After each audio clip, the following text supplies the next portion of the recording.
तुलसी की लकड़ी जब सूख जाती है तो उस तुलसी की सूखी हुई लकड़ी को घिस कर चंदन बनाया जाता है, और उस चंदन को कार्तिक महीने में भगवान ठाकुर जी को, लड्डू गोपाल को, भगवान कृष्ण को, राम को या शालिग्राम भगवान को वो चंदन लगाया जाता है।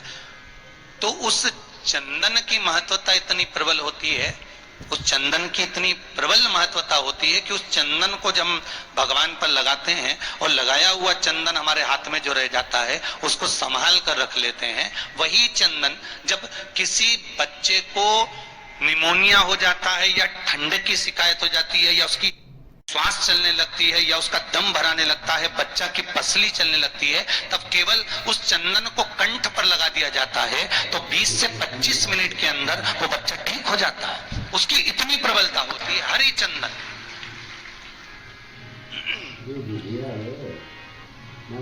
शंभु शंभु हरी चंदन की इतनी महत्वता होती है। अब तुलसी की जड़ को घिसकर उसका चंदन बनाकर भगवान को लगाना, वो हरी चंदन। उसी तरह यहां जयंत के मुख से, जयंत ब्राह्मण के मुख से सुना जा रहा है कि बैसाख महीने में पवित्र वृक्ष के जड़ में 1 लोटा जल समर्पित कर देने पर और वहां की जो रज है उसको मस्तक पर चढ़ा लेने पर 84 लाख योनियों से मुक्ति मिल जाती है। 84 लाख योनियों से। आप में से कितनी माताएं या कितने भाई लोग बैठे हैं जो शंकर जी के मंदिर पर जाते हैं और मंदिर पर जब जाते हैं वापिस जब लौट कर आते हैं तो मंदिर की चौखट का स्पर्श कर कर अपने मस्तिष्क पर उस रज को लगाते हैं? आप में से कितने लोग हैं? हैं बहुत सारे, ठीक है। अब जितने लोगों ने हाथ उठाया और नियम से अगर शंकर मंदिर की दरवाजे की चौखट पर भगवान शंकर को जल चढ़ाने के बाद जब आप लौट कर आ रहे हैं और उनकी चौखट पर आपने हाथ फेर कर अपने मस्तिष्क पर उस रज को लगाया है, वो धीरे धीरे अपने भाग्य की ओर देखते हैं। तारीख लिख लेना कि मैंने इतनी तारीख से मंदिर जाना चालू करा, इतनी तारीख से मैं ये काम कर रहा हूं और इतनी तारीख तक मुझे ये फल की अनुभूति हुई। ये देखिए, उस एक बेलपत्री और चंदन का फल किसी ने भेजा है, देखिए जरा। एक्सरे भी लगा दिया हो, पर हम डॉक्टर नहीं है।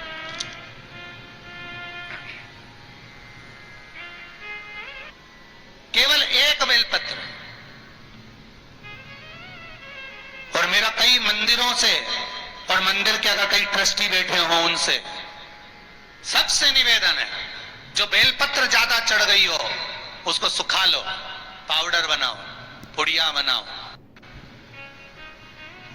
मैंने जयंत ब्राह्मण के मुख से कथा सुनी, जल के महत्व को सुना,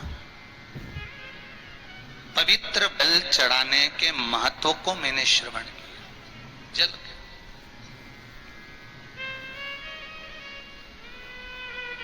शंकर भगवान का अगर कहीं मंदिर है आपके नजदीक में, कहीं पर भी अगर मंदिर है, उसके मात्र शिखर का दर्शन भी आप कर रहे हो ना, उसमें भी आपको सुख का अनुभव हो जाए। अभी किसी ने कहा गुरुजी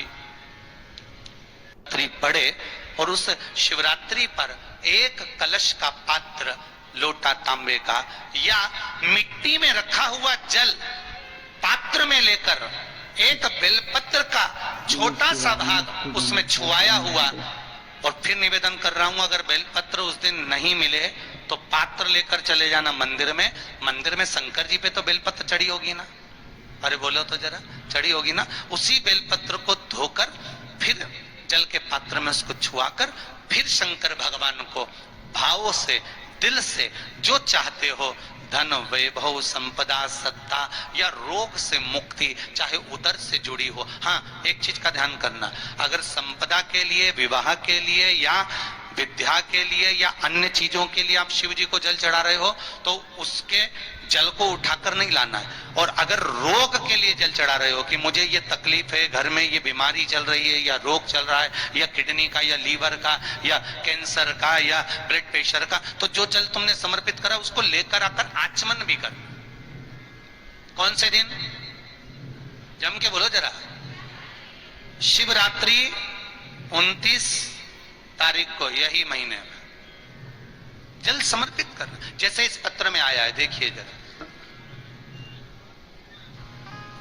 भगवान से एक निवेदन मेरी माताओं से है, बहू को जब भी आशीर्वाद दो तो ये मत कहो कि पुत्र हो, बहू को आशीर्वाद दो तो ये दो कि तेरे गर्भ से जो संतान हो वो संस्कारित पैदा हो और राष्ट्र हित के लिए हो। सनातन धर्म को छोड़कर तेरे गर्भ से जन्म लेने वाली संतान दूसरे धर्म को ना अपना है। भगवान से प्रार्थना करना कि तेरे गर्भ से ऐसी संतान हो, बने तो सनातनी बने, दूसरे धर्म में प्रवेश ना करे। श्री शिवाय नमस्तुभ्यम। हर हर महादेव। प्रदीप मिश्रा जी ने हरिचंदन के बहुत अच्छे और अचूक उपाय बताए हैं। प्रदीप मिश्रा जी के बताए हुए उपाय और वीडियो देखने के लिए मेरे चैनल को लाइक, कमेंट और शेयर जरूर करें। मेरा चैनल है धार्मिक वीडियो पूनम शर्मा हरियाणा। मिश्रा जी के उपाय बहुत ही अच्छे और अचूक होते हैं। अगर आपकी ज़िंदगी में भी कोई परेशानी है तो आप भी ये उपाय करके अपनी ज़िंदगी की सभी परेशानियां दूर कर सकते हैं। हर हर महादेव। जय शिव शंकर।